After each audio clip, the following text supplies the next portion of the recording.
Alright folks, BreakAway Homesteader trying take two. We're having some issues with some storms out there, and so what we're going to do is we're just going to start all over again. My name is Patrick. I am the BreakAway Homesteader. My wife's name is Megan. My son's name is Huxley, and we are the BreakAway Homestead. We've been running this channel now for a long time, and we're finally glad to be back doing live shows.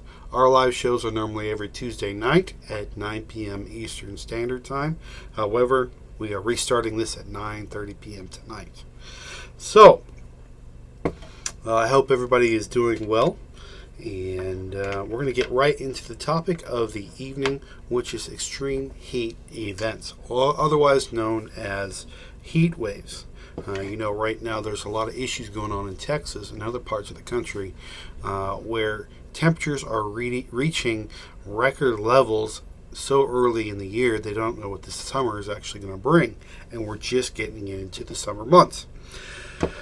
So I'm going to pull up my presentation and we'll go through one by one and learn what to do before an extreme heat event or a heat wave, what to do during an extreme heat event or heat wave, and how to prevent certain heat stress illnesses, and what you should be doing, like how much water you should be consuming, how much work you should be doing in a heat stressed environment.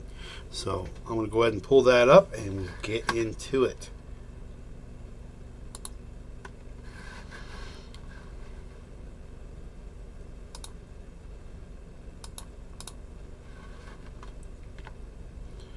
All right, and here's today's graphic. I love this graphic, it's hilarious to me. Extreme heat event. Extreme heat events, and what to do before, during, and after extreme heat events, and how to prevent medical related illnesses. What is an extreme heat event? The old term is heat wave, usually 2 or 3 days in length, sometimes longer. Usually has high humidity and high temperatures. So the actual real feel is 99 degrees or above. So if they say the real feel temperature and it's really only 90 degrees, it means the combination of the temperature and the humidity brings the actual feel of the temperature up. So that's high temperatures over 90 degrees Fahrenheit or 32 degrees Celsius. So a good way to keep cool air in and hot air out is through storm windows. Here in the south, because it gets warmer here and because we have more extreme thunderstorms, most people here tend to have storm windows on the outside of their regular windows. And what this does, it creates a barrier for any debris to hit that storm window, and so it doesn't impact your house windows, which are much more expensive. And so keeping storm windows is a good way to keep your heat in during the winter and keep the cool in during the summer. Storm windows act as an insulating barrier from the cold during the winter months. These windows keep heat from escaping. Like winter, if you have a central air system or air conditioning system, this is an insulating barrier that will keep you cooler during heat-related events by not allowing cooler air-conditioned air to escape that easily. Another way to prevent cool air from escaping your house or hot air from getting in is through weather stripping. Weather stripping is an even more critical tool during hot weather. Now that summer's here, all your doors and windows should be tightly sealed to prevent any heat from getting into your home. I don't understand. So one thing I don't understand is when people seal their windows for the winter, if they're not going to be using the space, why they would take down their winterization of the windows. And normally they put plastic over it and take a hot air dryer and tighten it up and make it real pretty, and they don't even use the space. But spring comes, they'll pull all that stuff down, open a window. A, they shouldn't be cooling that space. B, why waste the effort that you just put into it to keep your space warm when you can keep it cooler and keep air from escaping your house? That's just my personal rant. So, weather stripping is a process of sealing openings or gaps around your doors and windows that require a tight seal. Weather stripping keeps outside air out and inside air in. Now you can see I have a link there. All the links are going to be below. Go ahead and click those. The link that I have here is to This Old House, and it has 5 different types of weather stripping and how to use it, how to properly install it, and save just a little bit more money off your power bills. Oh, gotta click that back. There we go.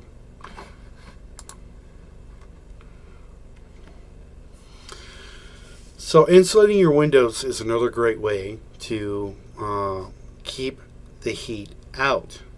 Insulated reflective materials, window films, cardboard covered aluminum foil. These are 3 great alternatives for insulating your windows to keep the hot air out and the cool air in. What you're doing is you're reflecting light and blocking light from entering your space. And so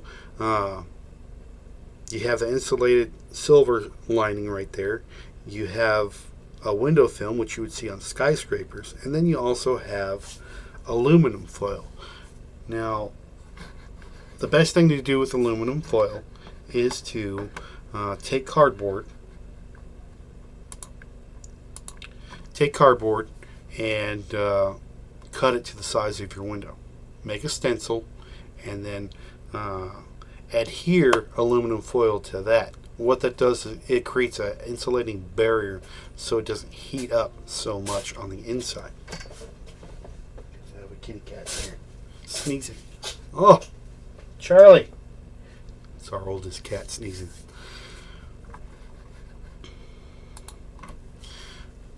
So those are 3 alternatives that you can place in between your storm windows if you have them, or on the inside of the window between your curtains to reflect light, also to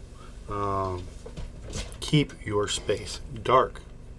Emergency management agencies specifically recommend the use of reflective materials that can be placed between your window and drapes.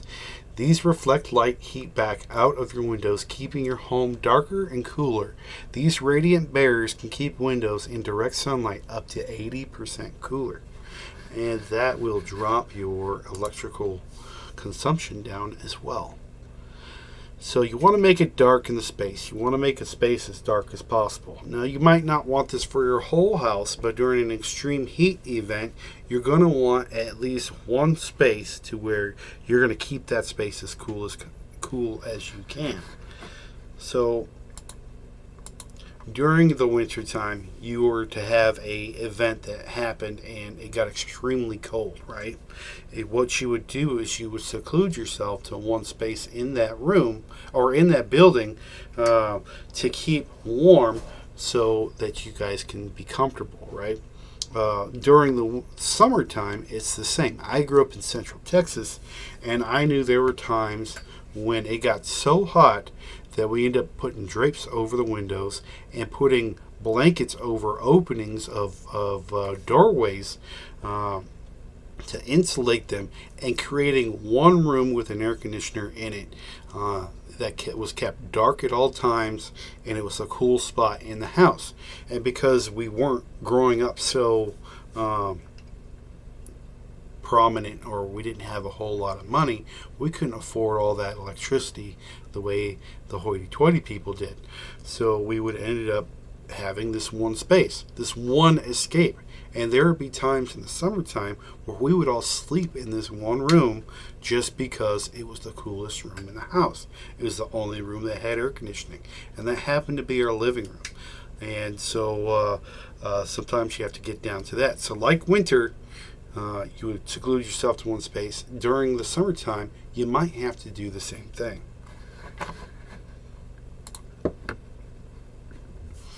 Light generates heat, energy, and when light is absorbed by the surface in your room, the energy is converted to heat. Keeping a room away from as much natural light as possible will keep it 80% cooler.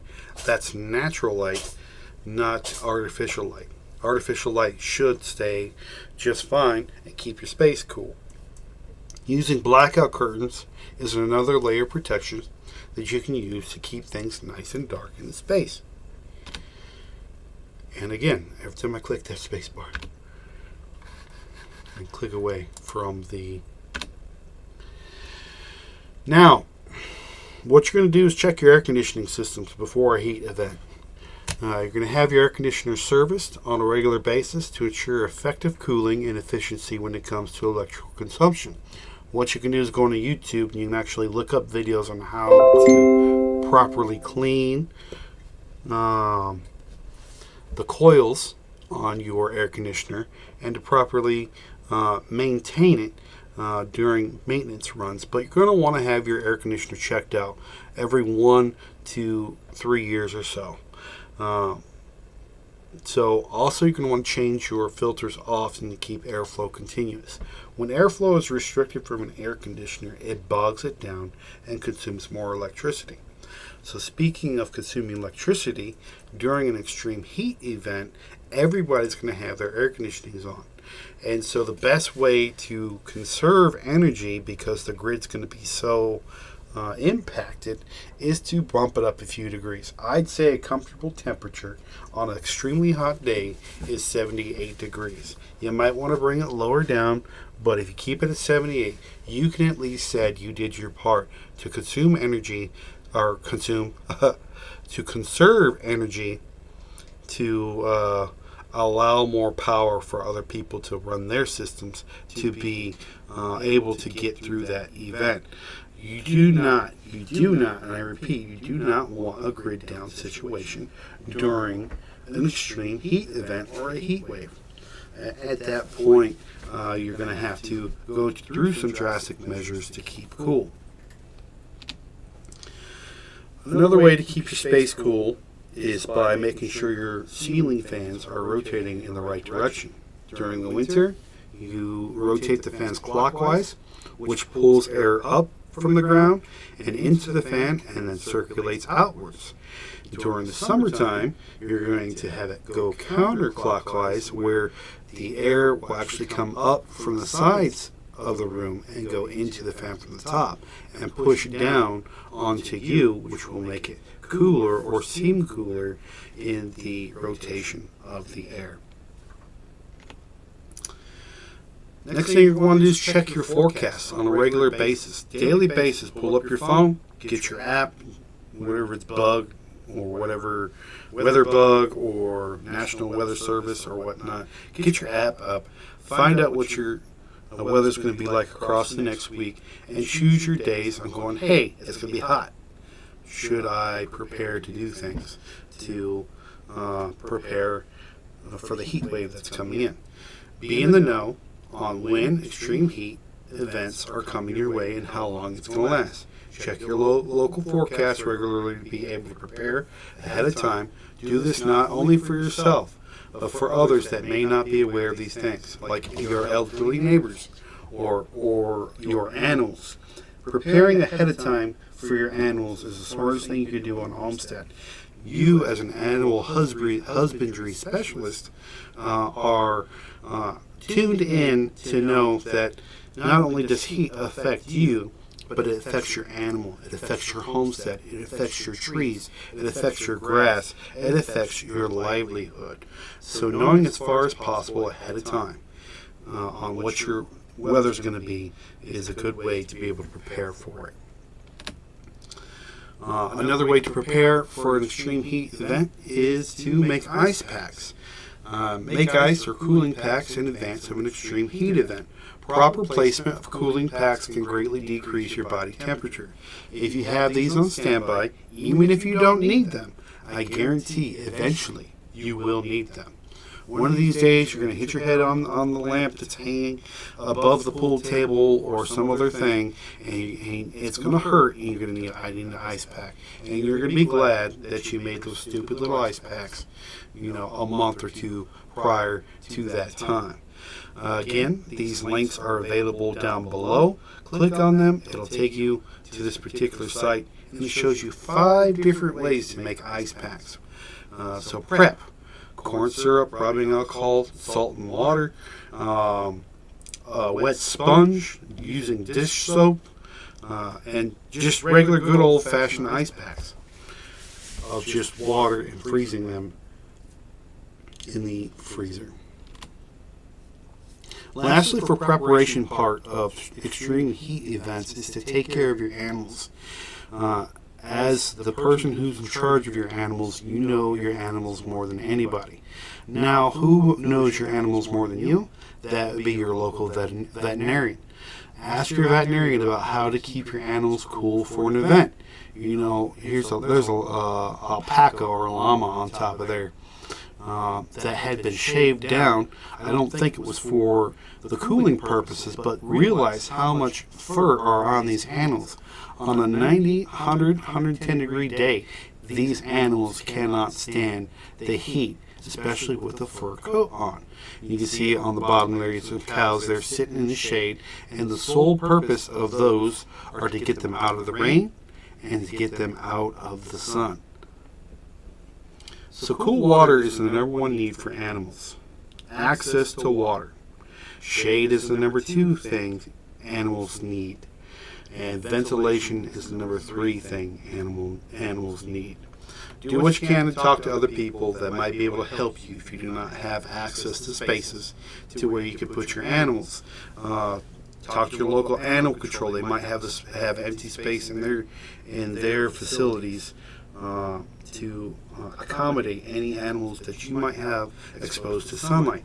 Likewise, if you have spare space for people who cannot have a shaded area for their animals, offer them up your space and allow them to take that burden off that beast. Now we're going to shift to during the event. It's time to implement the preparations that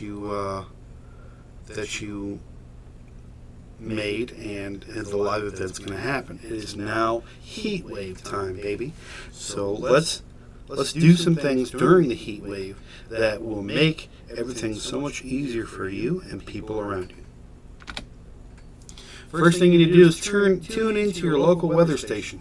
This is the National Weather Service logo on top. I've included a link down below, so you can click there. You click on that, you'll come up to a grid of the nation. Go to your local area. It'll tell you the radio frequency of your local area. If you tune in, have a weather radio, or you tune in with a regular radio, what the National Weather Service does is gives you an update every 15 minutes on what's going on in your local area. It's a great resource to have, especially in a grid down scenario. Say the grid does go down because there's too much consumption of electricity. Now you have a radio station to tune into to be ready to get any updates on cooling stations or places you can go to cool down. Next thing you're going to want to do is keep out of your vehicles.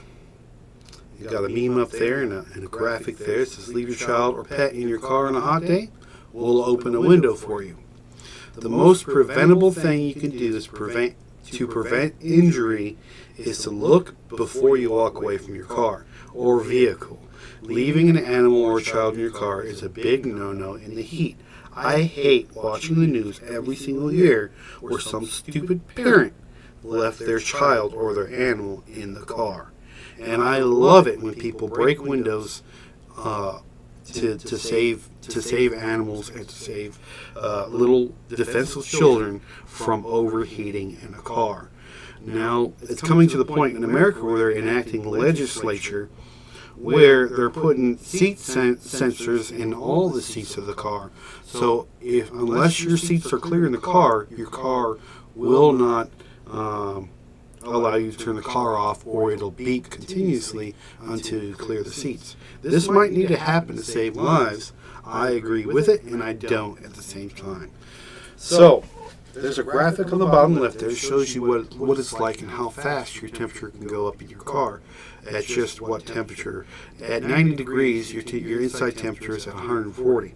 Even leaving your window open 2 inches on an 83-degree day will bring your car's inner temperature up to 109 degrees Fahrenheit in just 15 minutes. It's a stupid way to kill something. Make sure to know that when you put something in a car, to properly remove it when you leave the space.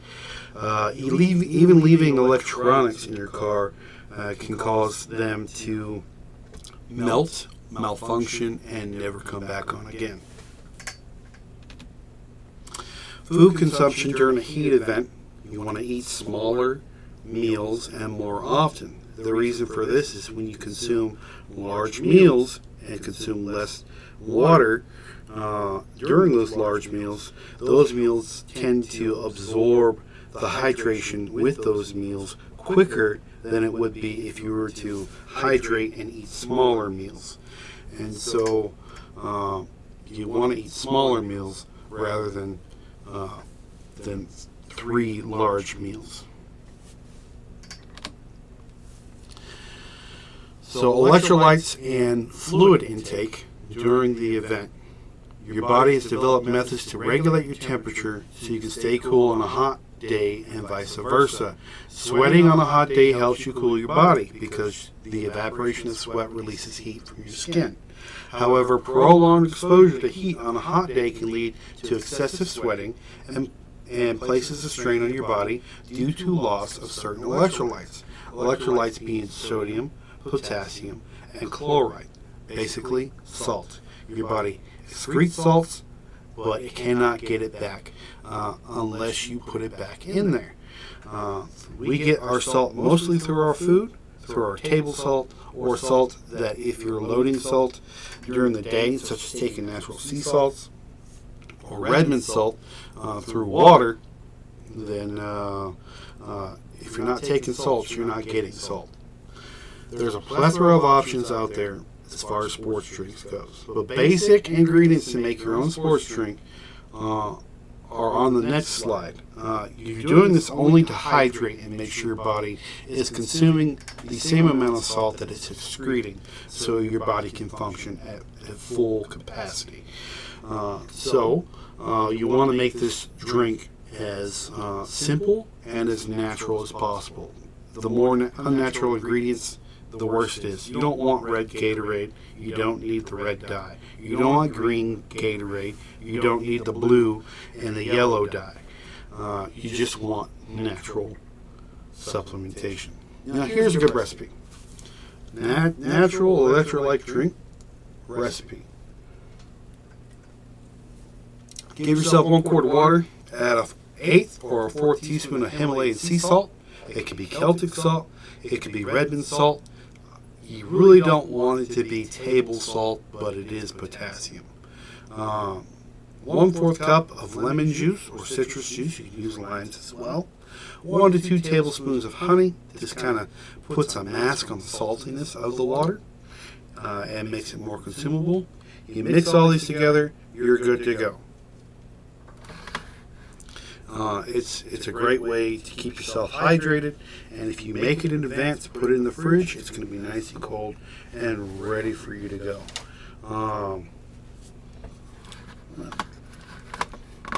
What is going on with my stuff here?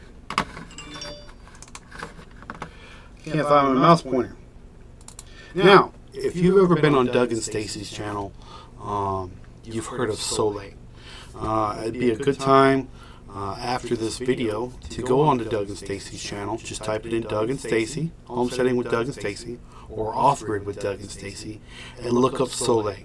And they're going to show you how to use natural salt with water on a daily consumption to make sure you're getting the electrolytes and minerals that you need. Highly recommend that little tidbit there. Go and check out their channel.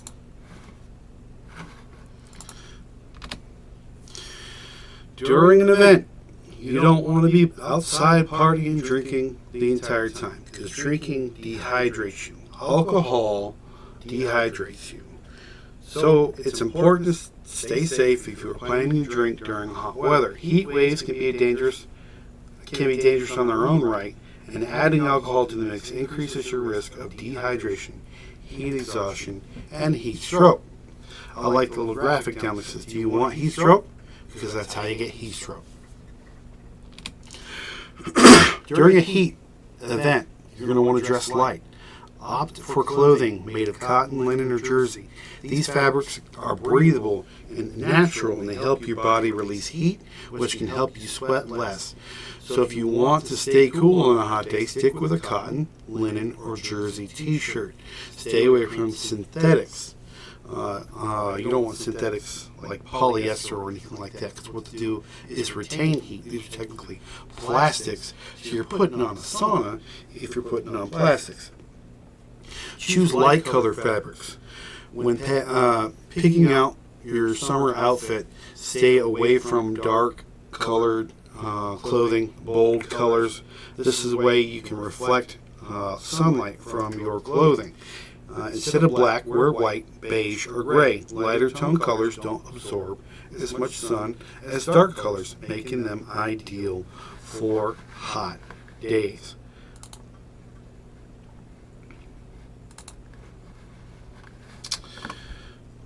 So another tidbit for clothing, look for, it's called UPF. UPF is ultraviolet proof fabric. It's called UPF rated fabric. Whether you're doing yard work, going hiking, going to the beach, or doing whatever. What this is a fabric that you can put on.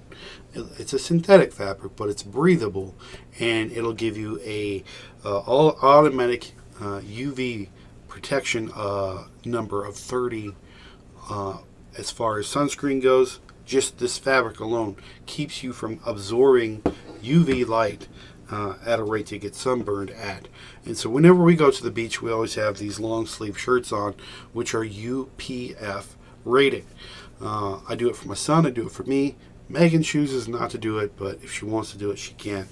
But this keeps me, the only thing I have to do is put sunblock on my face, my ears, my head, my arms, and my tootsies, right?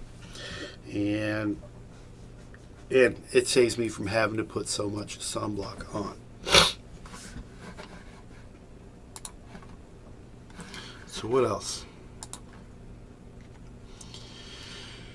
Here's the part where we go if you have to work outside. If you have to work outside in extreme heat, and there are people out there that do have to work outside in extreme heat, or they don't have air conditioning at all, and they're sitting inside their house, sweating it out in the shade, and trying to keep as cool as possible. Having somebody there to assist with your work performance, or to call or to talk to in a hot area ensures that should a heat stress occur or a heat injury or illness occur, proper care can quickly be administered. It's so important to keep in contact with your neighbors, keep in contact with your coworkers when you're working outside.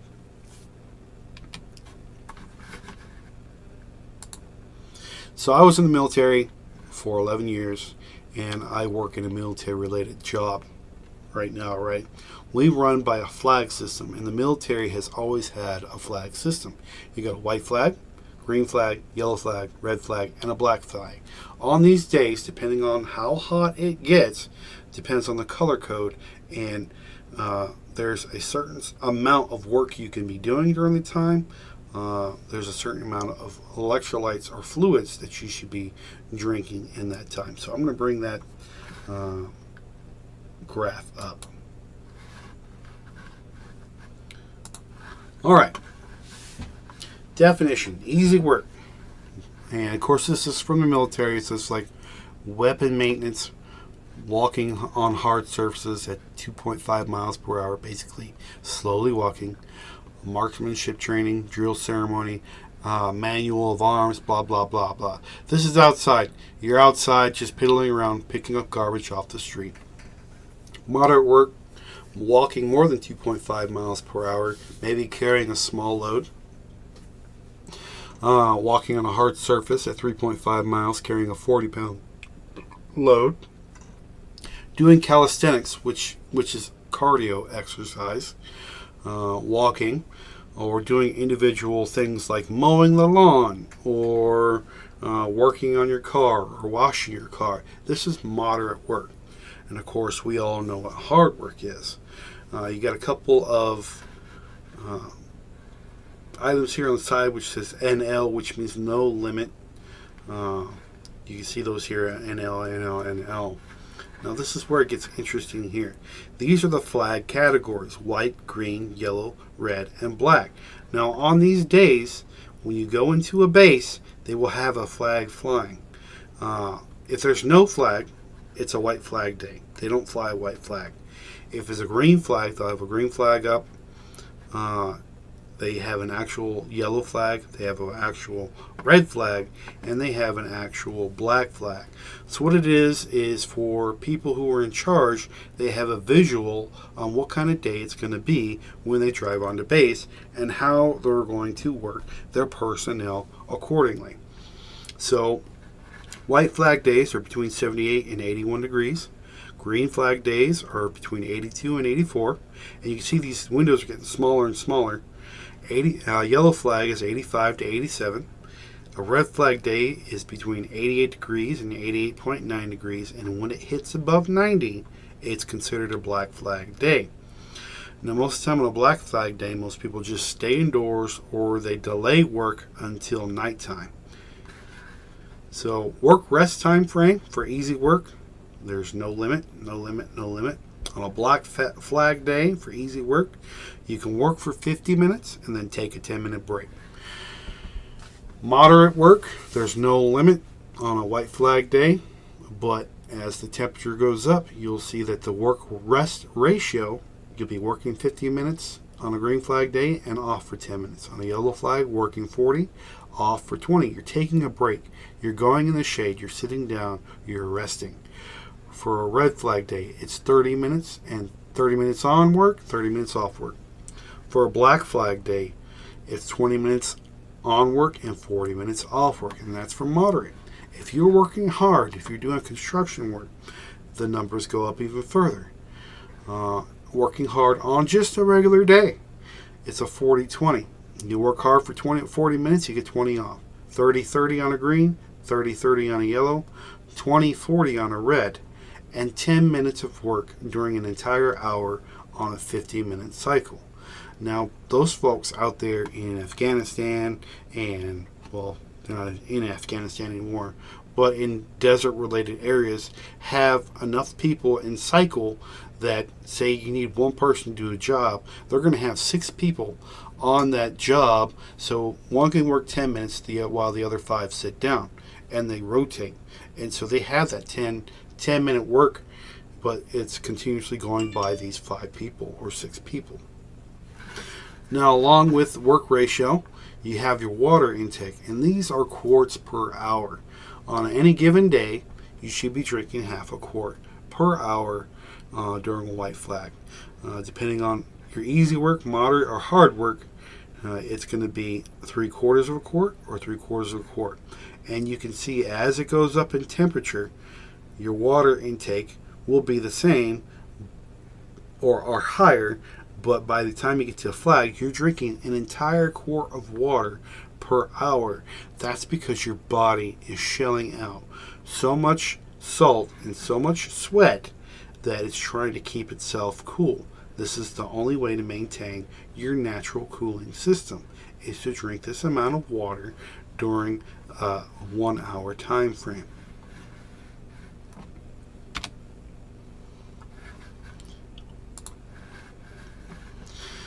Here's the next chart. Next chart is a color chart. You're welcome to take this chart.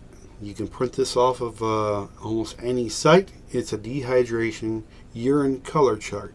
So if you're the color of lemonade, you're doing great. You're doing just fine. If you're a little darker than lemonade, you're fine, but you should drink a little bit of water.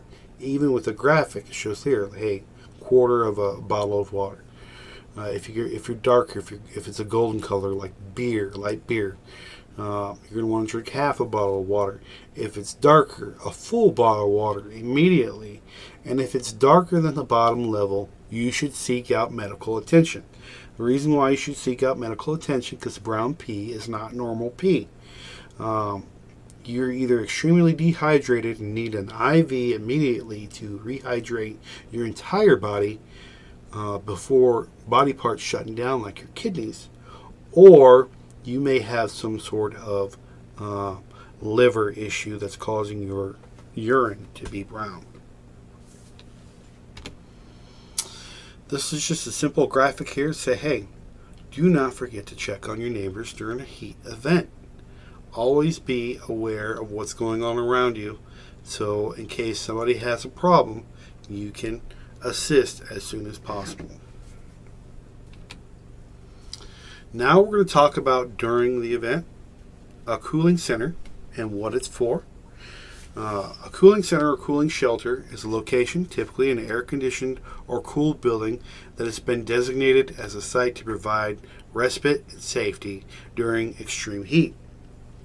This may be a government-owned building, such as a library or a school or an existing community center, religious center, recreation center, or private business such as a coffee shop, shopping mall, movie theater. Some countries have set up cooling sites outdoors, outdoor spray parks, like they're called misting parks, and community pools and public parks.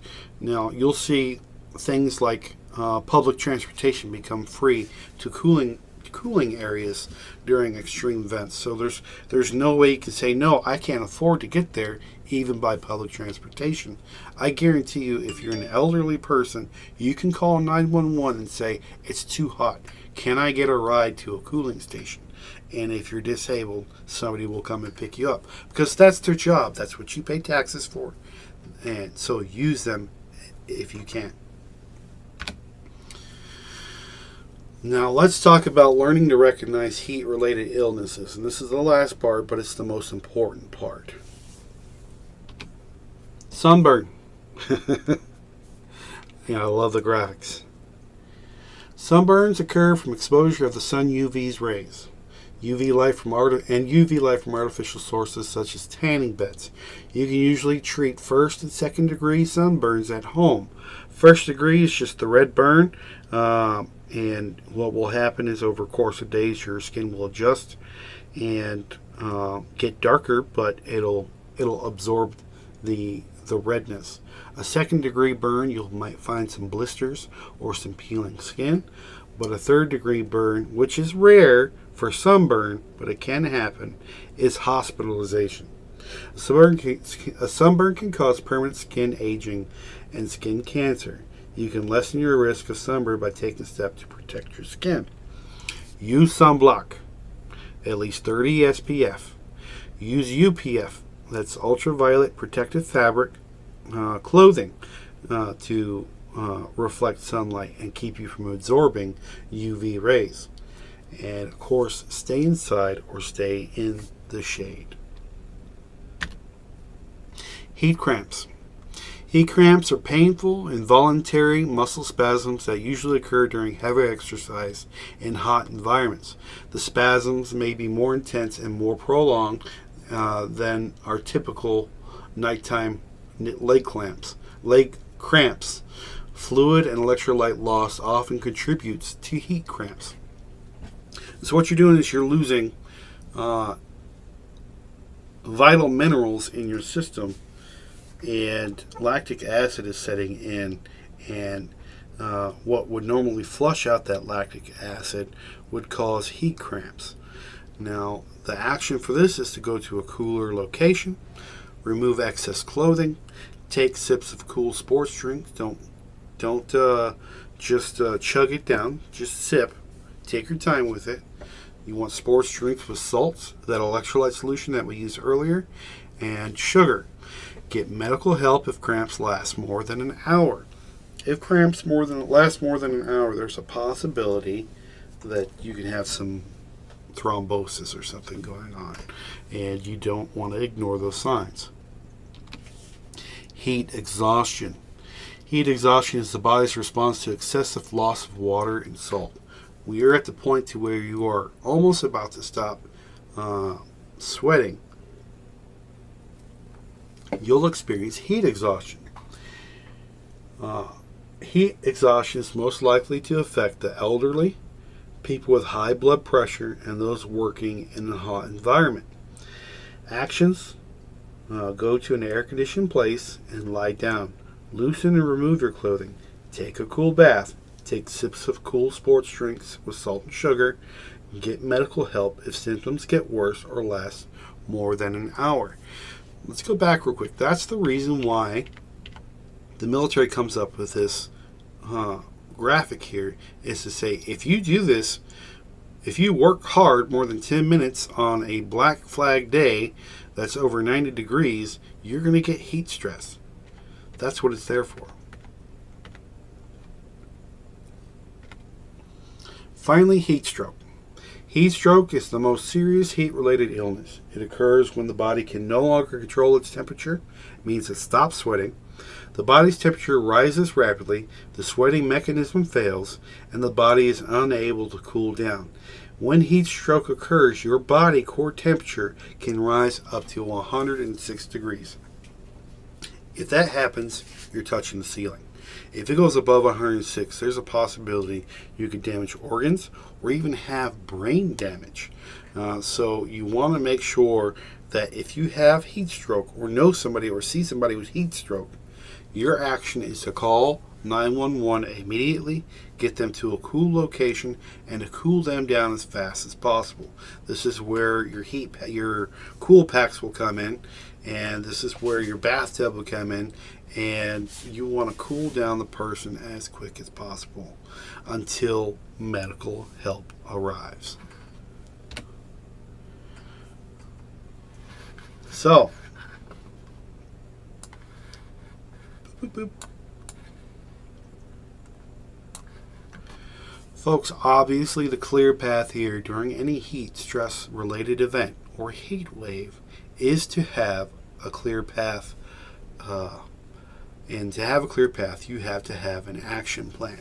There are things that can happen that you don't want, that you would never expect to happen. Sorry, you get jumbled up on my words there, but you can come to a point where you think everything is controlled, and the power goes out like that. Are you prepared to know what a cross breeze is in a house? Do you know how to properly open your windows and close your windows when you want a breeze to go through your house to cool you during an extreme heat event where you have no power? Other events that can happen during an extreme heat event. It's going to be dry outside. If there's a brush fire or a forest fire or a fire around your neighborhood, are you going to be able to get out in time? If the power goes out, does your water pressure still stay up? I'm on a well, my pump would go out and I wouldn't have access to water. Although I do have a pool outside, I can pull from that. You want to be able to plan in advance for the worst things possible. The worst scenarios: you're stuck in sub-freezing temperatures and the power goes out and you're not prepared. Even worse than that, you're stuck in triple-digit heat and you are not prepared. So folks, take this to heart. Find other ways to treat heat waves and make sure that you're prepared for them. So that's tonight's show. I hope you enjoyed it. If you did, give it a thumbs up and consider subscribing if this is your first time here. Again, we talk about gardening, homesteading, animal husbandry, DIY projects, and many, many more things.